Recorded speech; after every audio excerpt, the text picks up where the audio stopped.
हो गया देखानो। Silencer pipe टूट के अंदर में बेंडिंग हो गया है। नाम ले हौले हौले चले जाओ। प्रॉब्लम कुछ खिंचावे ना ना चलो कल सुबह उसको साइलेंसर पाइप को खोल के उसको वेल्डिंग करना पड़ेगा। अभी तो नहीं होगा यहाँ पे। গতকাল থেকেই গাড়ির একটু প্রবলেম শুরু হয়েছে, তো একটা গ্যারেজে দেখিয়ে অয়েল ফিল্টারটা চেঞ্জ করা হয়েছিল, এখন আবার নতুন প্রবলেম শুরু হলো। সাইলেন্সার পাইপ নাকি ফেটে গেছে। এখন রাতের বেলায় তো আর সারানো হবে না, দেখা যাক কালকে দিনের বেলায় যদি কোনো গ্যারেজে আবার নিয়ে যাওয়া যায়। তো এসব করতে করতেই অনেকটা টাইম চলে যাচ্ছে আর কি, রাত হয়ে গেছে। তো হোটেলে ফোন করে জানিয়ে দেওয়া হলো যে আমাদের কিন্তু ঢুকতে একটু দেরিই হয়ে যাবে। মাঝখানে এক জায়গায় দাঁড়িয়ে আমরা খাওয়া দাওয়া কিনলাম রাতের জন্য, তারপরে আবার এগোনো শুরু করেছি। রাতের জয়পুরের ভিউ দেখতে দেখতে এগোচ্ছি। মেট্রো রেলের আর কি স্টেশন রয়েছে উপরটায়, তো কি সুন্দর লাইটিং করেছে দেখো একবার। তো হোটেলে এক্ষুনি পৌঁছে যাব হয়তো কিছুক্ষণের মধ্যে। হোটেলের বাইরেটা না হয় পরে দেখাবো, ভিতরটা আগে দেখিয়ে দিই। পরপর 2 রাত থাকবো আমরা এই হোটেলে। তো বেডরুমটা এরকম বেশ সুন্দর সাজানো গোছানো একদম। আর এই ব্লু পটারি এখানে খুব জনপ্রিয় কিন্তু। ডবল বেডের পাশে গদি তোষক দিয়ে একটা বিছানা করে দিয়েছে, আরো একজন শোয়ার মতন আর কি। তো আমরা 3 জন এক রুমেই থাকবো এখানে। টিভি রয়েছে, টিভি তো মানে চালাবো না। আর ওদিকে টেবিল চেয়ার সবই রয়েছে, একটা কাবার্ডও রয়েছে। এখানে এই সিরামিকের জিনিসগুলো সস্তা কিনা কে জানে। দেখতে পারি মার্কেট, তবে নিয়ে যাওয়াটা তো অসম্ভব, তাই না? কারণ ভেঙে যাবে হয়তো, এত দূর আমরা ট্রাভেল করব। আর এখানে দেখো কেটলি দিয়েছে, চায়ের কাপ রয়েছে। টয়লেট বেশ সুন্দর পরিষ্কার পরিচ্ছন্ন, আর যা যা থাকার সবকিছুই রয়েছে। তো গিজার রয়েছে, গিজারটা দেখলাম কাজও করছে ভালো। কালকে সকাল সকাল একদম ভালো করে স্নান করে নিয়ে তবে সাইট সিইং এ বেরোবো। কালকের রাতও এই হোটেলেই থাকছি আমরা। পরশুদিন একদম ভোরবেলায় জয়পুর ছেড়ে বেরিয়ে যাব। আরেকটা পোর্শন রয়েছে জাস্ট এই রুমটার বাইরেটা, তো সেটাও নাকি ইউজ করতে পারবো। অ্যাকচুয়ালি এটা তো একজনের বাড়ি, তো দোতলার 2-1টা রুমকে আর কি এরকম হোমস্টে পারপাসে ইউজ করেন। তো মালিকের জিনিসপত্র সব রাখা। তো এই করিডোরটুকুনি উনিও ইউজ করতে পারবেন, যে আর কি হোমস্টেতে আসবে সেও ইউজ করতে পারবে। তবে কি আর ইউজ করব, আমরা এই জায়গাটা জাস্ট এই ছবি তোলার জন্যই এখানটায় এলাম আর কি। মালিকের একটা নার্সারি রয়েছে বোধহয়। তো বাইরেটায় দেখছিলাম প্রচুর গাছপালা, মানে বিক্রির জন্যই পটে করে করে রেডি করা হচ্ছে। এখন না হয় ঘুমিয়ে পড়ি, কালকে সকালবেলায় সাইট সিইং এ বেরোবো যখন, তখন বাইরেটা অবশ্যই দেখাবো। সকাল সকাল স্নান করে সবাই মিলে রেডি হয়ে গেছি, এখন বেরোচ্ছি সাইট সিইং এ। বাড়িটা একবার বাইরে থেকে দেখাই, উমেদ নিবাস। তো এটারই দোতলায় আর কি হোমস্টেটা। তো যাই হোক, আর এখানে সময় নষ্ট না করে আমরা বরং বেরিয়ে পড়ি জয়পুরের সাইট সিইং এ। সমস্ত বিল্ডিংস দেখো এখানে পিঙ্ক কালারের। তো সেই কারণেই জয়পুর শহরকে বলা হয় পিঙ্ক সিটি। 1727 সালে রাজস্থানের রাজধানী জয়পুর শহরের প্রতিষ্ঠা করেন মহারাজা সুয়াই জয় সিং II। শহর জুড়ে বড় বড় প্রাসাদ, কেল্লা সবকিছুরই আনাচে কানাচে লুকিয়ে আছে ইতিহাস। 1876 সালে প্রিন্স অফ ওয়েলস অ্যালবার্ট এডওয়ার্ডকে স্বাগত জানানোর জন্যই তখনকার মহারাজা রাম সিং পুরো শহরকে গোলাপি রঙে মুড়ে ফেলেন। সারা ভারতবর্ষ কেন, সারা বিশ্বের মানুষজনের কাছে এই রাজস্থান হলো ভীষণই পছন্দের এবং জনপ্রিয় একটা ট্যুরিস্ট ডেস্টিনেশন। তো কি কি আছে এখানে দেখার মতন সবকিছুই বলবো। আপাতত বলি যে আমরা চলেছি হাওয়া মহলের সামনে দিয়ে। তবে এখন এখানে নামছি না, কারণ হচ্ছে হাওয়া মহল এত সকাল সকাল তো ওপেন হয়নি। তো বাকি কয়েকটা জায়গা দেখে আসি, তারপর আবার এই জায়গায় ফিরে আসবো। হাওয়া মহল, জলমহল, Jantar Mantar, city palace, Albert হল মিউজিয়াম, সাথে 3খানা ফোর্ট। তো নামগুলো আমি না ডেসক্রিপশন বক্সেও দিয়ে দেবো, তার সাথে স্ক্রিনেও দিয়ে দিলাম।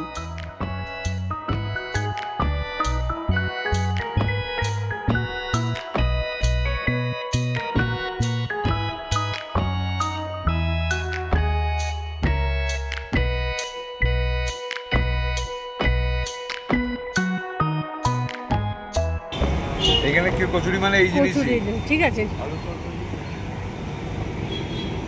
জল খাবারে কচুরি এই যে চলে এসেছে, দেখি কিরকম খেতে, একটা খেলেই পেট ভরে যাবে। আমরা এখন রয়েছি জয়পুরে, সাইট সিইং এর দিন, আজকে সাইট সিইং করবো। কালকে শুধু ভান্ডার ফোর্টটা দেখতে পেয়েছি, তারপর জয়পুরে ঢুকে গেছি, অনেকটা রাতই হয়ে গেছে তো হোটেল খুঁজে পেতে পেতে। যাই হোক, এখন আমরা পিঙ্ক সিটিতে ঘুরে বেড়াচ্ছি। সমস্ত বিল্ডিং একই রকম কালার, পিঙ্ক ঠিক নয়, আমার কালারটাকে টেরাকোটা কালার যেটাকে বলি আমরা আর কি, পোড়ামাটির কালার, ওটা ওরকমটাই লাগছে।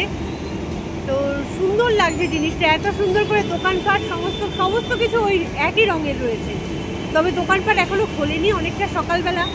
তো আমের ফোর্টটা একটুখানি দূরে হয়, তো সে কারণে আমরা ওটাতেই প্রথমে যাচ্ছি, ওটা আগে দেখবো, তারপর আস্তে আস্তে এদিকে আবার মানে কাছাকাছির দিকে চলে আসবো। তো হাওয়া মহলটা পথে এমনিই দেখে গেছি, চট করে চলতে চলতে দেখি হাওয়া মহল, যেগুলো আমরা মানে ইন্টারনেটে দেখেছি এতদিন ধরে, একদম সামনাসামনি সেগুলো চট করে দেখলে একটা মানে এত ভালো লাগছে কি বলবো।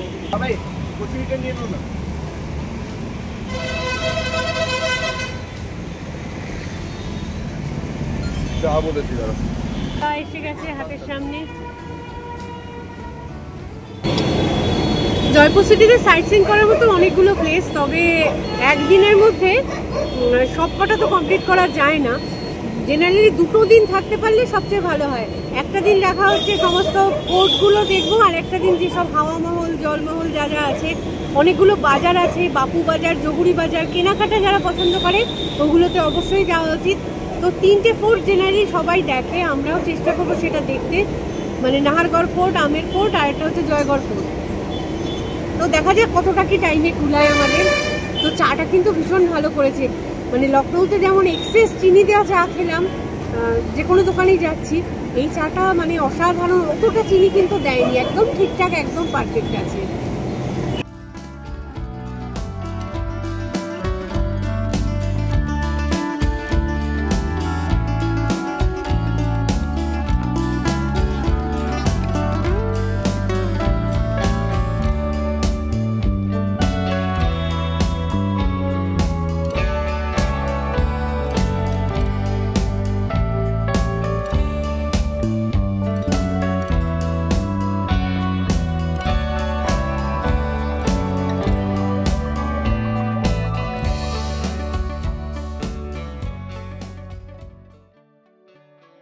আম্বের ফোর্টের একদম কাছেই চলে এসেছি। এখন গাড়িটা কোথায় পার্ক করব।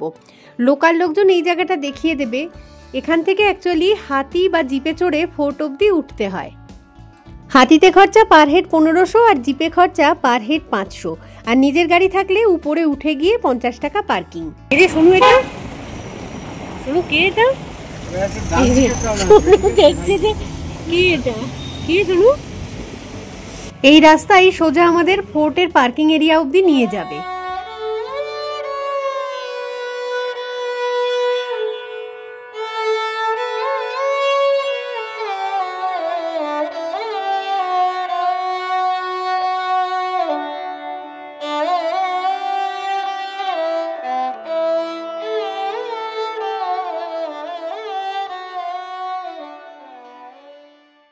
শেষের একটুখানি পথ তো হেঁটেই উঠতে হয়। তো সকাল সকাল এলে লোকজনের ভিড়টাও একটু কম থাকে, আর তাই পার্কিং স্পেসটাও খালি পাওয়া যায়।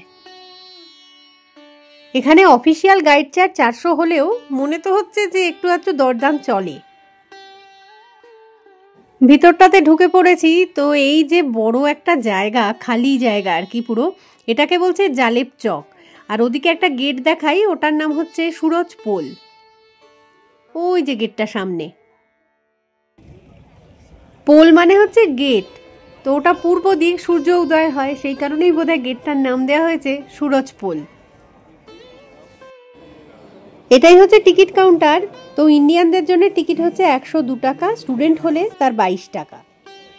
কম্পোজিট টিকিট একটা হয়, যেটাতে অনেকগুলো জায়গা একসাথে দেখা যায় আর কি, তো সেটার প্রাইস 422 টাকা। স্টুডেন্টের ক্ষেত্রে কম্পোজিট টিকিট হচ্ছে 112 টাকা। সামনেই ওই পাহাড়ের উপর একটা ফোর্ট দেখতে পাওয়া যাচ্ছে, ওটা হচ্ছে জয়গড় ফোর্ট, যেখান থেকে এই আমের ফোর্ট অবধি কিন্তু একটা রাস্তা রয়েছে, সুড়ঙ্গ আর কি। যদিও এখন আর সেই রাস্তা হয়তো ইউজ হয় না। আর নিচের দিকে দেখো প্রচুর ঘরবাড়ি দেখতে পাওয়া যাচ্ছে।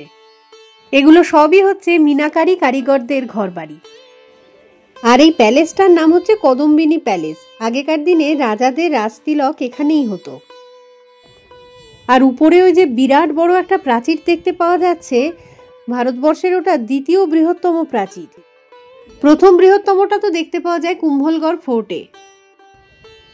আর একটা মন্দির দেখতে পাওয়া যাচ্ছে কালো পাথরের তৈরি, ওটার নাম হচ্ছে মীরাকৃষ্ণ মন্দির। জয়পুর ঘুরতে এসেছো, হাতে প্রচুর সময় আছে, তাহলে সব কটা স্পট ভালো করে দেখো। আর যদি হাতে সময় কম থাকে তাহলে শুধুমাত্র এই আমের ফোর্টটাই দেখে নাও, সব দেখা হয়ে যাবে। সত্যি এটা অসাধারণ। একটুখানি জুম করে দেখাই, দেখো উপরটায় রয়েছে জয়গড় ফোর্ট আর সেই লম্বা পাঁচিলটা। এটার দৈর্ঘ্য কত বলো তো? এটার দৈর্ঘ্য হচ্ছে 12 কিলোমিটার। এত বছর যে কেন এই জায়গাগুলো দেখতে আসিনি তাই ভাবছি।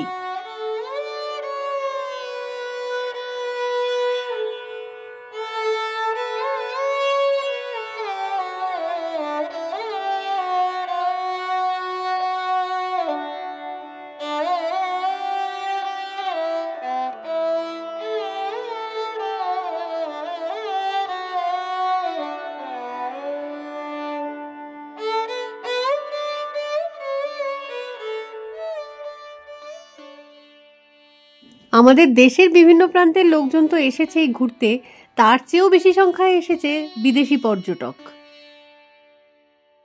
তো এই ফোর্টকে অনেকে আমের ফোর্টও বলে, আবার আম্বার ফোর্টও তো বলে। তো এবারে সামনে যে গেটটা দেখতে পাওয়া যাচ্ছে এটাকে বলে লায়ন গেট বা সিংহ পোল আর কি। এটার ভিতর দিয়েই ঢুকতে হবে আমাদেরও। কি সুন্দর এই কারুকাজগুলো। মেইন ফোর্টের মধ্যে ঢুকছি তো, তাই টিকিটটা একবার স্ক্যান হবে এখানে। ভিতরের এই জায়গাগুলো কি অসম্ভব সুন্দর, শুধু একবার দেখো। এখানে অনেক ফিল্মের কিন্তু শুটিং হয়, মানে শুটিং পারপাসে এই জায়গাটা ভাড়া দেওয়া হয়। যতটা এই মুহূর্তে মনে পড়ছে, যোধা আকবর, তারপরে রিসেন্টলি যে ভুলভুলাইয়াটা, তারপরে বাজিরাও মস্তানি, সব সিনেমার শুটিং কিন্তু এখানেই হয়েছে। উপরটা থেকে নিচটা দেখতে কি সুন্দর লাগছে, আর একটা বাজনা বাজছে খুব সুন্দর। মনে হচ্ছে কোনো একটা অনুষ্ঠান হচ্ছে, বিয়ে বাড়ির অনুষ্ঠান টাইপের, জানি না কিসের জন্য। বোধহয় ফরেনার্সদেরকে শোনানোর জন্য এই বাজনাটা করছে। প্রচুর বিদেশি পর্যটক এখানে। এত সুন্দর দেখতে। দিওয়ানি আমটা আমার পিছন দিকে, দাঁড়াও, এই যে এইটা, এখানে গাইডরা সব ফরেনার্সদেরকে আগলে রেখে অনেক কিছু বোঝাচ্ছে। এই যে দেখিয়ে দিলাম, এবার একটু ভিতরে ভিতরে ঢুকে দেখি। এই ফোর্ট নির্মাণ শুরু হয় 1600 শতকে আর শেষ হয় 1800 শতকে। রাজপুত আর হিন্দু স্থাপত্যের মিশ্রণ দেখতে পাওয়া যায় এখানে। ভিতরটাতে রয়েছে দিওয়ানে আম, দিওয়ানে খাস, গণেশ পোল, জালেব চক, জয় মন্দির আর শীষমহল। এবার একটুখানি ভিতরে ঢুকে ছবি তুলি। এটা হচ্ছে দিওয়ানি আম। রাজারানীর সাথে জনগণের বৈঠক হতো এখানেই। রাজারানীরা আবার বিচারের রায়ও দিতেন এখানে। এই আমের ফোর্ট ছিল সম্রাট আকবরের ভীষণ পছন্দের, তাই তিনি অনেকটা সময়ও কাটান এখানে। বর্তমানে যদিও এই ফোর্ট ইউনেস্কো ওয়ার্ল্ড হেরিটেজ সাইটের অন্তর্গত হয়েছে। বাঁদিকটায় রয়েছে 27 কাছারির জায়গা, তো কাছারি বসতো ওখানে। সামনেই রয়েছে গণেশ পোল, আর তার ডান দিকে রয়েছে রান্নাঘর।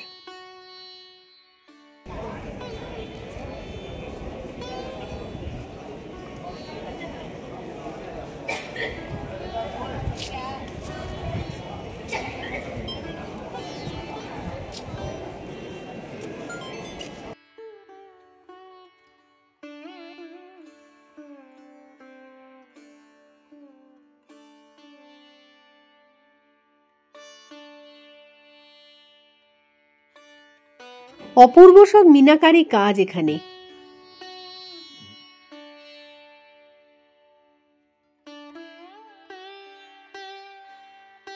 এটা হচ্ছে দেওয়ানি খাস। এখানে কিন্তু আমজনতারা প্রবেশ করার অধিকার পেত না।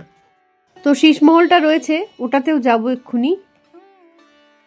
এই অ্যাম্বার ফোর্টকে না ফোর্ট কম প্যালেস বেশি মনে হচ্ছে, কারণ ফোর্ট হয় সুরক্ষার জন্য আর প্যালেস হচ্ছে রাজারানীর বিলাসিতার প্রতীক।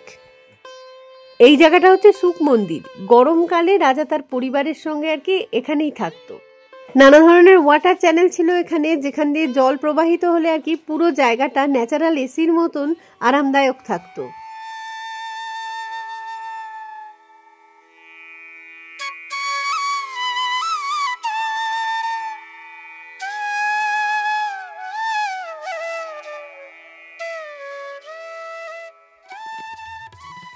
এবারে ঢুকে পড়লাম শীষ মহলে। বেলজিয়াম গ্লাস দিয়ে এটা তৈরি। শোনা যায় যে বেলজিয়াম থেকে এই গ্লাসগুলো আনানো হয়েছিল সোনার বিনিময়ে। এই জিনিস নির্মাণ তো করেন রাজা জয় সিং। এই কাঁচগুলোর উপরে সামান্য একটুখানি সূর্যালোক পড়লেই আলোর প্রতিফলনে পুরো জায়গাটা একেবারে ঝকমকে হয়ে ওঠে। সাথে আবার হিটারেরও কাজ করে। তো শীতকালে এই জায়গা গরম থাকতো বলে রাজারানীরা ভিতরটায় বসবাস করত। ছবি তোলার জন্য একটুখানি জায়গাও খালি পাওয়া আর কি খুব মুশকিলের ব্যাপার। কেউ না কেউ দাঁড়িয়ে আছে সেখানে। আর এখানে দেখছি রীতিমতো মডেলিং, প্রফেশনাল ফটোগ্রাফি সবই চলছে। কিন্তু ফোন ক্যামেরাটাকে এই কাঁচগুলোর কিছুটা কাছাকাছি নিয়ে গিয়ে একবার দেখাই। শুধু কি এই দেওয়ালগুলোতে কাঁচ বসানো আছে? সিলিংটা একবার খেয়াল করো, সেটা যেন আরো সুন্দর। এটা হচ্ছে শীষ মহল। কাঁচগুলো না একসাথে মানে আলো পড়লে সব একসাথে জ্বলে উঠবে, একদম ঝকমক ঝকমক করতে থাকবে। এমনিতেই দিনের বেলাতেই কত সুন্দর দেখতে লাগছে। অপূর্ব সুন্দর জায়গাটা। ভিতরটায় আগে যেতে দিতেও এখন বলছে যেতে দেয় না, কারণ এই কাঁচ টাচগুলো অনেকে টুরিস্টরা নাকি ভেঙেছে। দু একটা ভাঙা দেখতেও পাচ্ছি। এবারে আমরা ঢুকবো মেন ফোর্টের ভিতরে, যেটাকে বলা হচ্ছে মানসিং মহল।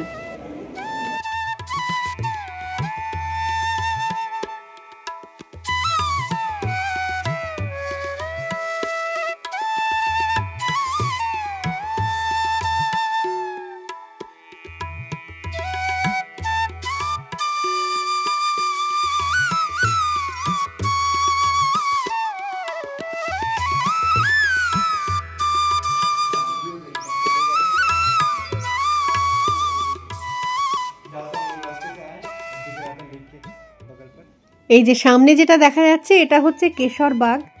মহারাজা একসময় এখানে কেশর তৈরির চেষ্টা করেছিলেন, কিন্তু গরমের চোটে সেটা তো আর সম্ভব হয়নি আর কি। কেশর হয় সেই কাশ্মীরে, ঠান্ডার জায়গায়। এখানে কি করে সম্ভব সেটা? পাশেই রয়েছে দিলবাগ আর আরামবাগ। মনে করো আমি বেশ রানী, এখান দিয়ে দেখছি এই যে কাজগুলোর মধ্যে দিয়ে দেখতে পাওয়া যাচ্ছে বাইরেটা, লোকজন দেখছি। এরকম চার দেয়ালের মধ্যে বন্দি থাকতে কিন্তু ভালো লাগে। এরকম একটা ঘরে চার দেয়ালে সারাদিন বন্দি করে রেখে দিই আমি রাজি ভাই। রানীর হয়ে আমি জেল খেটে দেবো, কোনো ব্যাপার না, যদি এরকম ভিউ আমাকে দেখাতে পারে। এই আমের ফোর্ট রাজা মানসিং প্রথমে শুরু করেছিলেন বানাতে। তারপরে তো জয় সিং, সোয়াই জয় সিং 2 তারা এই জায়গাটাকে আরো উন্নত করেন আর কি। খাড়া সিঁড়িটা একবার শুধু দেখো। এখন নামছি, কিন্তু এই সিঁড়ি দিয়েই তো একটু আগে উঠেও ছিলাম। এদিকটা আর কি রানী মহল। রাজা মানসিং এর তো 12 জন রানী ছিলেন, তাদেরই ঘর এগুলো আর কি। রাজা রানীদের সব ব্যাপারই আলাদা আর কি।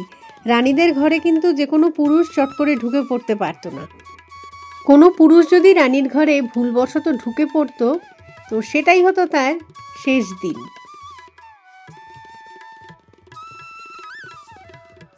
চলে এসেছি ফোর্টের একেবারে উপরের প্রান্তে। সেখান থেকে ফোর্টের বাইরের অংশও যেমন সুন্দর লাগছে, ভিতরটা তো সুন্দর লাগছেই। যেমন সুন্দর কারুকাজগুলো, তেমন সুন্দর ঝাড়খাগুলো, মানে অপূর্ব সৃষ্টি।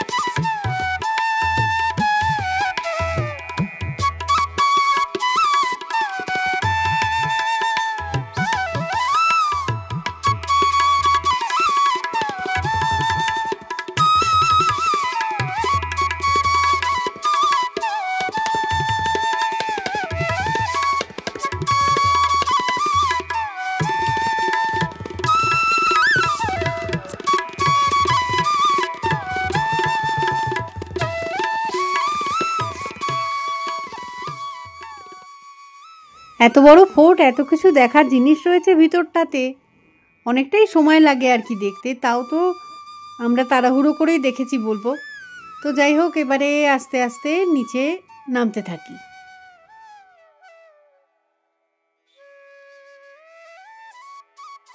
ফোর্টের মধ্যেই একটা বুক শপ আছে দেখছি, তারপর সিসিডিও আছে একটা।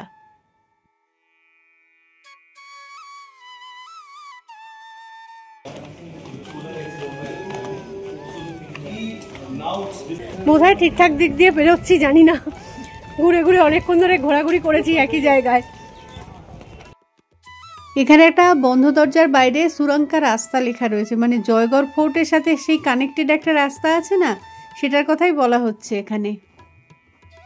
কিন্তু ভিতরে তো যাওয়া যাবে না, বন্ধই তো এখন। এই ফোর্টে যোধা আকবর সিনেমার শুটিং হয়েছিল, তো সিনেমায় ব্যবহৃত হয়েছিল এই দুটো কড়াই, তো সে দুটো এখানেই রয়ে গেছে এখনো।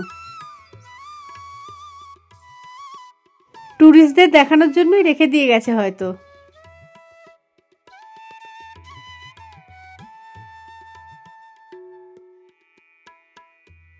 এটা ছিল আমাদের প্রথম সাইট সিইং পয়েন্ট, এটাতেই এত সময় নিয়ে নিয়েছি যে পরেরগুলো কতটা কি মানে দেখতে পারবো, দেখা যাক।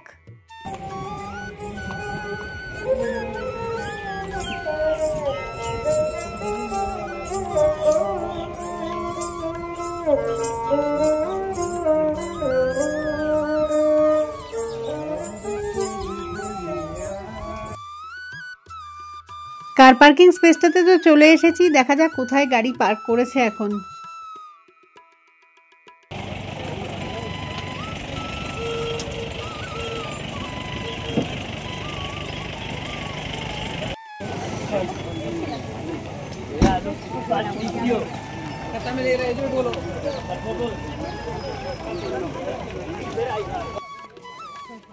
এরপরে আমরা যে জায়গাতে যাব সেটার নাম হচ্ছে পান্নামিনাকা কুণ্ড। এখন আমরা ফোর্ট দেখার পরে জায়গাটাতে যাচ্ছি, তবে ইচ্ছে করলে কিন্তু ফোর্টে ঢোকার আগেও এই জায়গাটা দেখে নেওয়া যেত, একদম আশেপাশের মধ্যেই রয়েছে। ফোর্ট থেকে বেরিয়ে বাইরেটায় মানে 5 মিনিটও লাগলো না আর কি। এই জায়গাটা এসে গাড়িটা রাস্তায় পার্ক করে রেখে আমরা এটা দেখতে এলাম। কোনো এন্ট্রি ফি নেই কিন্তু। এটা হচ্ছে পান্নামিনাকা কুণ্ড। জলের রংটা খুব সুন্দর, একদম পান্না সবুজ কালার। তো এখানে অনেক টার্টেলও রয়েছে, এই যে রোদ পোহাচ্ছে টার্টেলরা।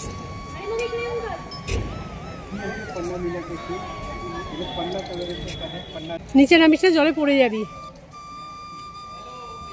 বাঁশি বাজিয়ে দিয়েছে অলরেডি, নিচে নামতে অ্যালাউও করে না এরা।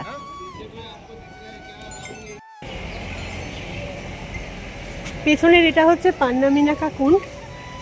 আমের প্যালেস যাওয়ার সময় পড়ে যায়, মানে রাস্তাতেই পড়ে, তো সেই সময় যাওয়ার সময়টা দেখিনি, ফেরার সময় আরেকবার দেখে নিচ্ছি। এই জায়গাটা খুব সুন্দর, কালারেশনটা দারুণ, আর কত মাছ রয়েছে, তার সাথে টার্টেল রয়েছে এখানে।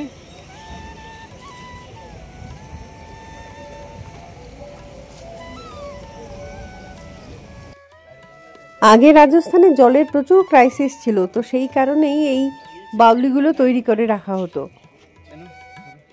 এটাও যেমন প্রায় 500 বছরের পুরনো হয়তো। যাই হোক, এগোবো এবার এখান থেকে। সকালবেলা যখন আসছিলাম এদিকে, তখন আরও এক জায়গায় দাঁড়াবো ভেবেছিলাম, তো যাই এখন ফেরার সময় সেখানটায় একটুখানি দাঁড়াতে চাই। কি টেম্পল? বিহারীজি কা টেম্পল, মানে কৃষ্ণ ঠাকুরের মন্দির আর কি। ছোট ছোট টুকটাক মন্দিরও আছে এখানে অনেক। এই যে লেকটা দেখতে গাড়ি থেকে নামলাম এখন, নাম হচ্ছে মাউতা লেক। পেছনটা শুধু একবার দেখো, পরপর কেল্লাগুলো রয়েছে এখানে, 3টে কেল্লা রয়েছে পরপর একদম। আর এই লেকটা তো অসাধারণ, মানে লেকটা দেখেই এমনি বেশ মানে শীতল হয়ে যাচ্ছে, বলে না, বডি একদম শীতল হয়ে যাচ্ছে, এত সুন্দর। এমনিতে এত গরম এই জায়গায়, জলের দিকে তাকালে মনে হচ্ছে ঠান্ডা হয়ে গেলাম।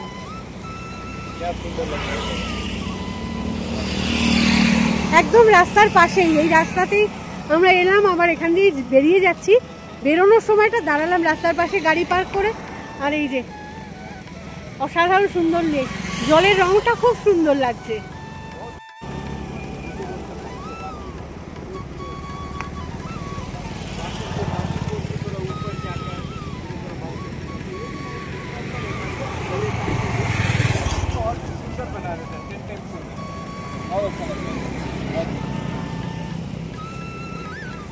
ওই যে উপরে ফোর্টগুলো রয়েছে, জলে ওদের ছায়া পড়ছে, একদম সুন্দর।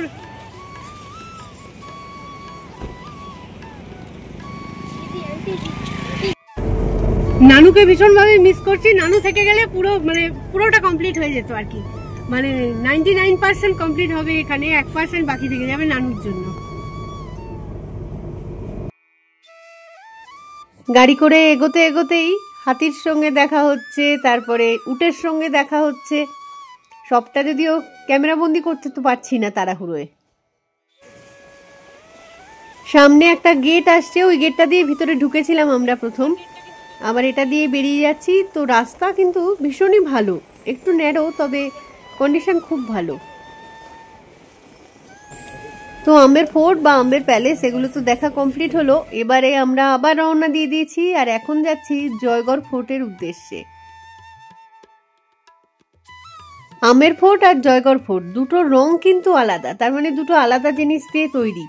আমের ফোর্টটা হচ্ছে ইয়েলো স্যান্ডস্টোনে আর রেড মার্বেলে তৈরি হচ্ছে এই জয়গড় ফোর্ট। প্রথমে যদিও রেড স্টোন দিয়েই কিন্তু তৈরি করা হয়েছিল, পরে হয়তো মার্বেলটা অ্যাড হয়েছে। তো চলে এসেছি আমরা এখন জয়গড় ফোর্টে, যেখানে বিরাট একটা কামান রয়েছে। দেখবো অবশ্যই সেটাকে, তার আগে টিকিট কাটতে হবে। গাড়ি এখানে পার্ক করে দেওয়ার কোনো দরকার নেই, গাড়ি নিয়েই ফোর্টের উপর অব্দি উঠে যেতে পারবো। তো টিকিট হচ্ছে এখানে ইন্ডিয়ানদের জন্য 150 রুপিস, স্টুডেন্ট হলে মাত্র 50 রুপিস। গাড়িটা এখানে পার্ক করে দিলে মাত্র 50 টাকা পার্কিং ফি লাগতো, কিন্তু আমরা যেহেতু গাড়ি নিয়েই ফোর্ট অব্দি উঠবো, আমাদের চার্জ পড়ছে 200 টাকা। এই ফোর্ট সকাল 9টা থেকে সন্ধ্যে 6:30 পর্যন্ত সপ্তাহের প্রতিদিনই তো খোলাই থাকে। গাইডের দল হিস্ট্রি শোনাবে বলে ছেকে ধরেছিল, তো প্রথম থেকে না করছিলাম, তারপর শেষে একজনকে আর বারণ করা গেল না, সে 100 টাকায় রাজি হয়ে গেল পুরো হিস্ট্রি শুনিয়ে দেবে। তাকে আমরা গাড়িতে বসিয়ে নিয়ে ফোর্টের উপর পর্যন্ত যাব।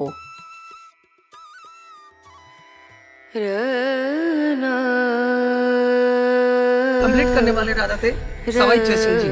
सवाई जयसिंह जी के नाम से फोर्ट का नाम रखा गया है, जयगढ़ फोर्ट जयसिंह जी के नाम से।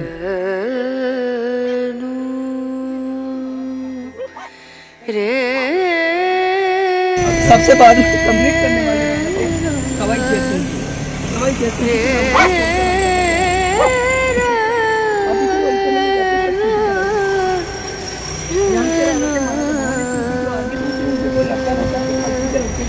नजरिया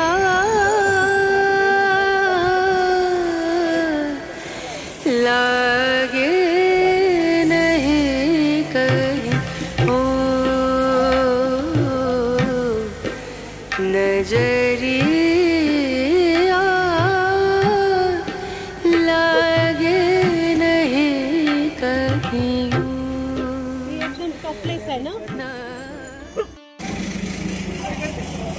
গাড়িটা এখানে পার্ক থাক, সোনুবাবুরা রয়েছে। সামনেই রয়েছে বিরাট কামানটা, জয়বান কামান, তো ওটা দেখে আসি। এটা অ্যাকচুয়ালি ওয়ার্ল্ডের largest cannon on wheels, the Jaivana cannon. 1720 সালে জয়পুরের মহারাজা সুয়াই জয়সিং II এটা তৈরি করেন। इसलिए इसका नाम रखा गया जयवान जयसिंह जी के नाम से। जब इसको नीचे से ऊपर लेकर आए थे, हाथियों की सहायता से अलग अलग पार्ट में लाकर के यहीं पे संबल किया गया था। पिछले वाले पे ये की ऊंचाई है। এই কামানটা কোনোদিনই কোনো যুদ্ধতে ইউজ হয়নি, তবে একবার টেস্টিং এর জন্য ইউজ করা হয়েছিল। তাতেই চাকু টাউনে একটা বিরাট পন্ডের সৃষ্টি হয়। 20 ফিট লম্বা, 50 টন এটার ওয়েট। এমনভাবেই এটাকে তৈরি করা হয়েছিল যে ফায়ারিং করলে যেন গোলাটা 22 মাইল দূরে গিয়ে পড়ে। इसका निर्माण स्वामी प्रताप सिंह जी ने 1799 में किया था। जब गर्मी के दिनों में इनके गेस्ट वगैरह आते थे तो वहाँ पे विश्राम करते थे सर। दूसरा कारण ये भी था, जब रात के समय जानवर वगैरह पानी पीने के लिए जाते थे, वहाँ पे शिकार भी किया जाता था। ये सामने वाटर कैनाल बना हुआ इधर सब।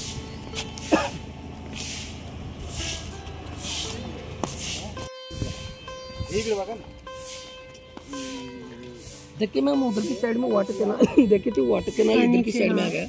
इसका पहला रेन तो ओपन टैंक में बैठने के लिए सामने विंडो लगा देते हैं सर।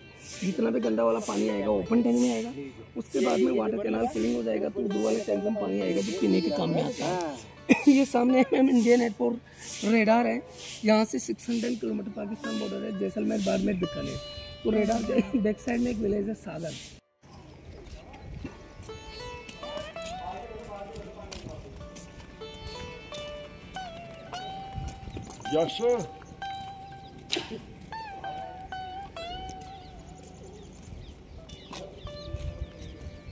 सामने ओपन टैंक बनाओ।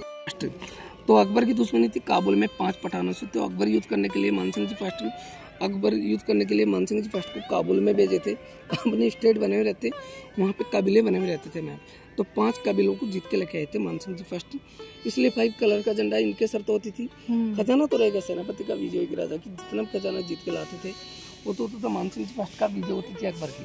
तो यहाँ से 1976 में इमरजेंसी पीरियड में इंदिरा गांधी जी ने खुदाई भी की थी सर खजाने के लिए।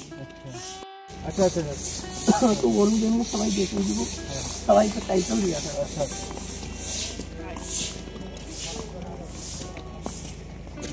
दीवार बनाओ सर पहाड़ के ऊपर, ये होते थे चेक पोस्ट। जब एक दूसरे सैनिक को बुलाया जाता था, इनके पास ड्रम होते थे, नगाड़े बजा करके सेना को इकट्ठा किया जाता था। ये 12 किलोमीटर में बाउंड्री वॉल बना हुआ सर। ये गन चलाने के लिए होते थे। जब पास के लिए बंदूक चलाई जाती, नीचे वाले होल से दूर के लिए ऊपर वाले से आकर वो दुश्मन अटैक करता था, तो नीचे वाले होल से गर्म तेल और गर्म पानी फेंकते थे सर, ताकि वो दुश्मन दीवार की चिपक के रास्ते से ऊपर आए। अब गाड़ी में बैठते चल रहे सर, आप देखेंगे वाटर टैंक जहाँ से इंदिरा गांधी जी ने खुदाई की थी। अच्छा।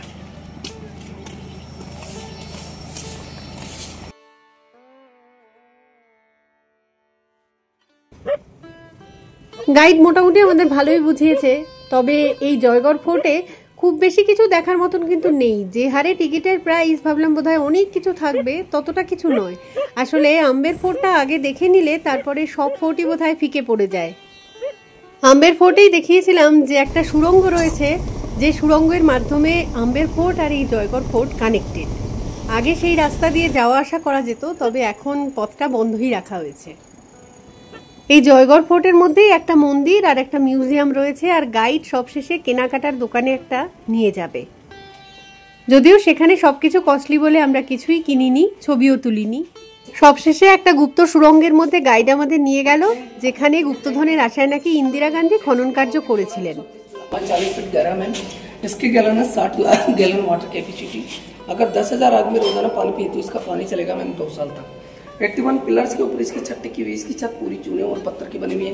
दूसरा कारण है इसके ऊपर मुल्तानी मिट्टी का लेप हुआ है, तो इसकी खासियत है जितना धूप पड़ेगा उतना इसका पानी ठंडा रहेगा, जितनी सर्दी पड़ेगी उतना इसका पानी गर्म रहेगा। तो इसी वाले वाटर टैंक से इंदिरा गांधी जी ने। তো গুপ্তধন ফাইনালি এখান থেকে কিছুই পাওয়া যায়নি, জল বেরিয়েছিল শুধু।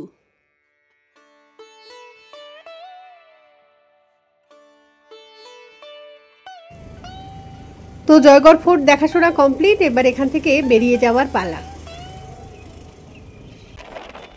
অত সকালবেলায় জয়পুরের হোটেল থেকে বেরিয়েও মাত্র 2টো ফোর্ট দেখতেই আমাদের 8 বেলা বেরিয়ে গেল সময়। দেখা যাক আর বাকি 8 বেলায় কি কি জায়গা আমরা কভার করতে পারি। তো সঙ্গে থেকেও দেখতে থেকো ভিডিও, যা যা নিজেরা দেখবো তোমাদের অবশ্যই দেখাবো। তো খুব তাড়াতাড়ি ফিরে আসি নতুন ভিডিও নিয়ে, তো ততক্ষণের জন্য টাটা।